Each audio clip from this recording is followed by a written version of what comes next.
Patay ang isang senior citizen matapos bugbugin ng 8 sospek sa San Jose del Monte, Bulacan. Posible raw na dati nang minamanmanan ng grupo ang biktima. Nasa frontline ng balitang yan si Gary De Leon. Binugbog hanggang mamatay.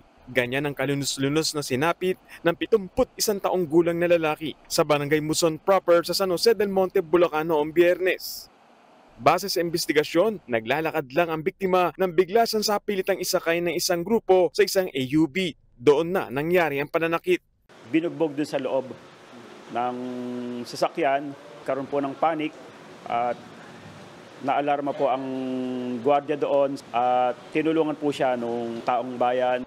Nagawa naman daw mga takas ng senior citizen mula sa grupo at nakalapit sa gwardiya ng isang subdivision na siya namang tumawag sa mga otoridad.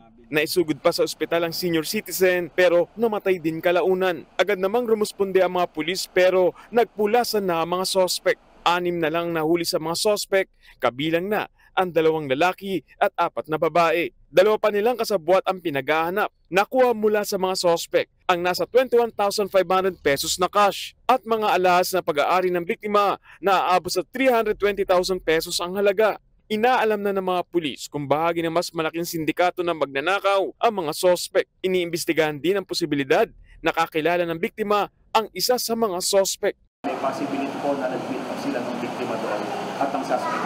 Doon po sila nag-meet up somewhere in Kelsey Subdivision. Posible rin daw na matagal nang minamanmanan ng biktima. Tila alam kasi ng mga sospek na may dala siyang alahas. Lumalabas din sa investigasyon na katatapos lang ng biktima na magpatubos ng alahas nang mangyari ang krimen. Tumanggi na magbigay ng pahayag ang pamilya ng biktima. Nahaharap ang mga sospek sa reklamong robbery homicide. Nagbabalita mula sa frontline, Gary De Leon, News 5.